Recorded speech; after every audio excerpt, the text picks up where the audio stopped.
Wings India కార్యక్రమంలో రక్షణ రంగానికి ఉపయోగపడే పలు ఉత్పత్తులను రఘువంశీ ఏరోస్పేస్ ప్రదర్శించింది. ఇప్పటికే ఆర్మీ, నేవీ అధికారులకు డ్రోన్లు, యుఏవీలు అందించేలా ఈ సంస్థ ఒప్పందాలు చేసుకుంది. రాబోయే రోజుల్లో సాంకేతిక ఉత్పత్తుల ఆవిష్కరణలకు సిద్ధంగా ఉన్నామంటున్న రఘువంశీ ఏరోస్పేస్ ఎండీ వంశీ వికాస్తో మా ప్రతినిధి శ్రీకాంత్ ముఖాముఖి. వింగ్స్ ఇండియాలో పలు స్టాళ్లు ఏర్పాటు చేశారు. అందులో రఘువంశీ ఏరోస్పేస్ సంబంధించిన స్టాల్ కూడా ఒకటి. పూర్తి స్వదేశీ పరిజ్ఞానంతో ఇక్కడ వైమానిక రంగానికి సంబంధించిన ఉత్పత్తులు ఇక్కడ జరుగుతున్నాయి. ప్రస్తుతము రఘువంశీ ఏరోస్పేస్ ఎండి వంశీ వికాస్ గారు మనతో ఉన్నారని అడిగి మరిన్నో తెలుసుకున్నాం. సార్, ప్రధానంగా ఏరోస్పేస్ అనగానే ఎక్కువగా విదేశీల నుంచి దిగుమతి చేసుకోవడం, లేదంటే విదేశీ వస్తువులు అక్కడి నుంచి సంబంధించినవి ఎక్కువగా ఉంటాయి. ప్రస్తుతం స్వదేశీ పరిజ్ఞానం అంటే ఆత్మనిర్భర్ భారత్లో భాగంగా స్వదేశీ పరిజ్ఞానంతో రూపొందించినవి కూడా ఇప్పుడిప్పుడే అందుబాటులోకి వస్తుంది. అందులో రఘువంశీ ఏరోస్పేస్ కూడా ఒకటి. ప్రస్తుతం ఈ రఘువంశీ ఏరోస్పేస్కి సంబంధించిన వివరాలు ఏంటి? మేము 20 years బ్యాక్ స్టార్ట్ చేసాము. ఫస్ట్ ఏరో ఇంజన్ పార్ట్స్ చేసేవాళ్ళము international aerospace customers like GE, brought and Whitney, Honeywell, saffron అలాగా. లాస్ట్ ఇయర్ మేము మొత్తం స్వదేశీ పరిజ్ఞానంతో ఒక మైక్రో టర్బోజెట్ ఇంజన్ని మేము ఇన్నోవేట్ చేశాము.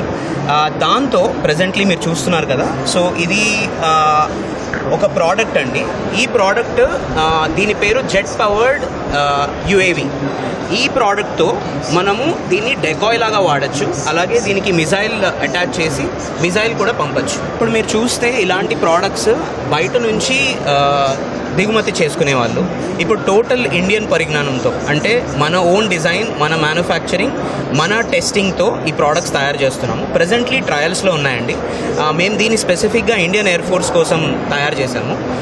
వాళ్ళతో కలిపి టెస్ట్ చేసి ఇంకొక 6 months పడుతుంది. దాని తర్వాత వాళ్ళకి సప్లై చేస్తాం. ఒకసారి మనిషి లేకుండానే దీన్ని ఉపయోగించుకోవచ్చు. ఆ మేరకు సాంకేతికత పరిశీలిస్తున్నారు. ప్రస్తుతం ఎన్ని రోజులు పట్టింది సార్ దీన్ని స్వదేశీ పరిజ్ఞానంతో, అంటే విదేశాల్లో ఉన్నాయంటున్నారు, స్వదేశీ పరిజ్ఞానంతో దీన్ని రూపొందిస్తున్నాం అంటున్నారు. దీనికి సంబంధించి ఇన్నోవేషన్ నుంచి రూపొందించే వరకు ఎలా టైం పట్టింది, ఏ సాంకేతికత ఉపయోగించుకున్నారు, ఎంత మంది, అంటే ఎంత మ్యాన్ పవర్ యూజ్? మా దగ్గర టోటల్ కంపెనీలో ఆల్మోస్ట్ 1000 ఎంప్లాయీస్ పనిచేస్తున్నారండి. అందులో నుంచి ఒక 100 మెంబర్స్ని మేము రీసెర్చ్ అండ్ డెవలప్మెంట్ టీమ్ లాగా క్రియేట్ చేశాము. ఆల్మోస్ట్ ఒక 5 years నుంచి మేము డిఆర్డిఓకి ప్రొపల్షన్ తయారు చేస్తున్నాం. అలాగే దాంతో ఇంకొంచెం ముందుకు వెళ్ళాలని చెప్పి ఆ టీంతో ఆల్మోస్ట్ 3 years పట్టిందండి మాకు. 3 years ఈ స్టేజ్కి వచ్చింది. ఆల్మోస్ట్ కాంపోజిట్స్, ఇంజన్, ఎలక్ట్రానిక్స్ అంతా మా దగ్గరే తయారు చేస్తున్నాము.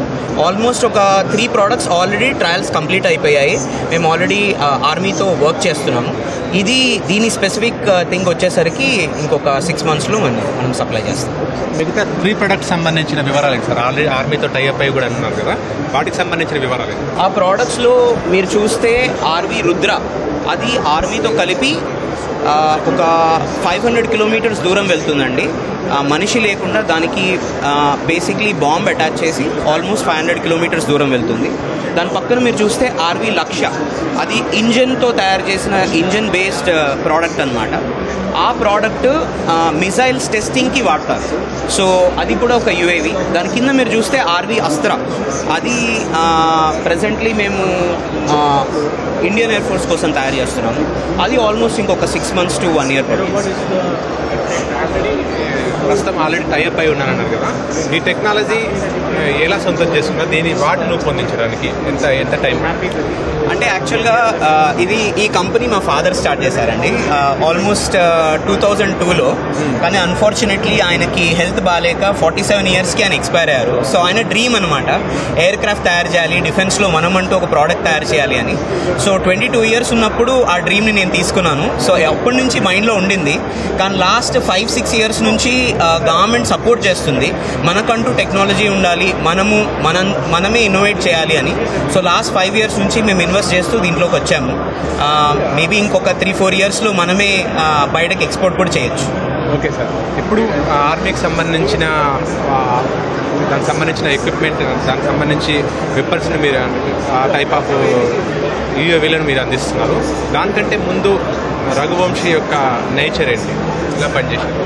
అంటే మేము ఫస్ట్ ఎక్స్పోర్ట్ చేసేవాళ్ళం అండి, ఇప్పుడు కూడా చేస్తున్నాము. అది మా bread and butter. Almost 800 employees దానికి వర్క్ చేస్తారు. లాస్ట్ ఒక 5 years నుంచి మేము డిఆర్డిఓకి కంప్లీట్ సబ్ సిస్టమ్ సప్లై చేస్తున్నాం. ఇప్పుడు ఈ రిక్వైర్మెంట్ వచ్చింది కాబట్టి ఇంకొక స్టెప్ ముందుకేసి మేమే ఇన్నోవేట్ చేసి మేమే ప్రోడక్ట్స్ తయారు చేస్తాం. రఘువంశీ కేవలం రక్షణ రంగానికి సంబంధించిన దానికి సంబంధించి ప్రొడక్ట్స్ చేస్తున్నారా, మిగతా వాటిలో కూడా ఉన్నారా? మేము ఏరోస్పేస్ డిఫెన్స్ ఎక్కువ చేస్తామండి. ఒక 80% మా టర్నోవర్లో నుంచి ఏరోస్పేస్ డిఫెన్స్కి చేస్తాం. అలా కాకుండా oil and gas, power, medical వాటికి కూడా మేము పార్ట్స్ సప్లై చేస్తాం. ప్రస్తుతము సివిల్ ఏవియేషన్కి సంబంధించి ఎన్నో అవకాశాలు ఉన్నాయని చెప్పి కూడా, అంటే వింగ్స్ ఇండియా ఏర్పాటు చేసిన ఉద్దేశం కూడా అదే. ఇక్కడ ఎన్నో ఆపర్చునిటీస్ ఉన్నాయి. అది మన దేశీయంగా ఉన్న మీలాంటి సంస్థలకు కానీ, లేదంటే వేరే వైమానిక రంగ ఉత్పత్తులు, ప్రొడక్ట్, విడిభాగాలు, పనిముట్లు వాటిని చేసే వాటికి ఏ విధంగా ఉపయోగపడవచ్చు ఈ డెవలప్మెంట్ అనేది? మీరు చూస్తే అంతకుముందు మనము హెచ్ఏఎల్కి, డిఆర్డిఓకి సప్లై చేసేవాళ్ళము. అక్కడ కూడా రిక్వైర్మెంట్ బాగానే ఉంది. కానీ బయట కంపెనీస్ అంటే Boeing, Airbus, GE, Pratt and Whitney ఇలాంటి కంపెనీస్ అన్నీ అక్కడి నుంచి ఇక్కడ ఇండియా నుంచి కొనడానికి ముందుకొచ్చాయండి. లాస్ట్ 10 yearsలో ఈ రిక్వైర్మెంట్ చాలా పెరిగింది. సో దీనివల్ల మనము మాలాంటి కంపెనీస్, మేము ఒక 20 years బ్యాక్ ఒక 10 employees ఉండేవాళ్ళం. ఇప్పుడు ఆల్మోస్ట్ 1000 employees అయ్యాం. ఇలా మాలాంటి కంపెనీస్ చాలా ఆపర్చునిటీస్ వస్తున్నాయి.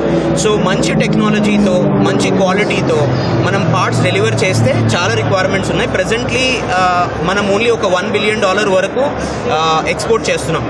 బట్ దాని రిక్వైర్మెంట్ more than $100 billion ఉంది. సో గ్యాప్ ఇంకా చాలా ఉంది. సో దాన్ని మనం ఎలా మంచిగా చేసుకుని మనం చేయగలిగితే అన్ని ఆపర్చునిటీస్ వస్తాయి. విదేశాల నుంచి దిగుమతి చేసుకునే దాని నుంచి మన నుంచి విదేశాలకు ఎగుమతి చేసుకునే స్థాయి వరకు ఎదిగాము. ఇంకా దాదాపు 100 times ఆపర్చునిటీస్ ఉన్నాయని కూడా మీరు చెప్తున్నారు. దానికి తగ్గ మ్యాన్ పవర్, టెక్నాలజీ మన దగ్గర ఉందా, సరిపోతుందా? ఇంకా మ్యాన్ పవర్ విషయంలో కానీ, టెక్నాలజీ విషయంలో ఇంకా అప్గ్రేడ్ కావాల్సిన అవసరం ఉంది. అంటే టెక్నాలజీ మనం మంచి చేసుకుంటా ఉంటే గ్రో అవ్వచ్చండి. కానీ ఇంపార్టెంట్ ఏంటంటే మనకంటూ స్కిల్ సెట్ ఉన్న ఎంప్లాయీస్ ఉండాలి. ప్రెజెంట్లీ ఉన్నా కూడా ఇప్పుడు డిప్లొమా కానీ, బీటెక్ కాలేజెస్ ఉన్నా కూడా కరికులము ఏరోస్పేస్ డిఫెన్స్కి తగ్గట్టు ఇంకా లేదు. సో రీసెంట్గా గవర్నమెంట్ మా లాంటి కంపెనీస్ని పిలిచి మమ్మల్ని కరికులం తయారు చేసి ఇవ్వమని చెప్పింది. నాకు తెలిసి ఇంకో 2-3 yearsలో ఆ కరికులం ప్రకారము టెక్నాలజీని అమలుపరుచుకొని వాళ్ళని ట్రైన్ చేసి మాలాంటి కంపెనీస్లో జాయిన్ అయితే ఆపర్చునిటీస్ చాలా పెరుగుతాయి. ఓకే సార్, చివరిగా ఒక ప్రశ్న. ఇంకా రఘువంశీ నుంచి రక్షణ రంగానికి, డిఫెన్స్కి సంబంధించి ఇంకా ప్లాన్స్ ఏమేమి ఉన్నాయి? అంటే ప్రెజెంట్లీ మీరు చూస్తే మేము యూఏవీస్ తయారు చేస్తున్నాము. అలాగే నెక్స్ట్ ఇంకొక 1 yearలో మేము చిన్న ఇంజన్స్ తయారు చేస్తాం. ప్రెజెంట్లీ మేము దాన్ని ఇంకొంచెం పెద్ద ఇంజన్స్ చేస్తే దాన్ని మేల్ యూఏవీస్ అంటారు. ఇంకా చాలా పెద్ద యూఏవీస్, దాంట్లో నుంచి మిజైల్స్ మనము రిలీజ్ చేయొచ్చు. సో ఆ టెక్నాలజీ మీద ప్రెజెంట్లీ పనిచేస్తున్నాం. ఓకే, ఎన్ని రోజుల వరకు అయితే? నెక్స్ట్ ఒక 2 yearsలో ఆ ప్రోడక్ట్ రెడీ అయిపోతుంది. హైదరాబాద్ కేంద్రంగా ప్రారంభమైన రఘువంశీ ఏరోస్పేస్ ప్రస్తుతము విదేశాలతో పాటు రక్షణ రంగానికి కూడా అవసరమైన ఉత్పత్తులు చేసే స్థాయికి కూడా ఎదిగింది. ప్రస్తుతం ఈ రంగంలో ఎన్నో అవకాశాలు ఉన్నాయి కాబట్టి వాటిని వినియోగించుకొని వీలైనంత మేర సామాజిక బాధ్యతతో పాటు వ్యాపారంలో భాగంగా వీలైనంత మేర ఉత్పత్తులు కూడా చేస్తామని చెప్పి కూడా రఘువంశీ ఏరోస్పేస్ ఎండి వంశీ వికాస్ గారు చెప్తున్నారు. కెమెరా పర్సన్ బాలాజీతో శ్రీకాంత్, ఈటీవీ న్యూస్, హైదరాబాద్.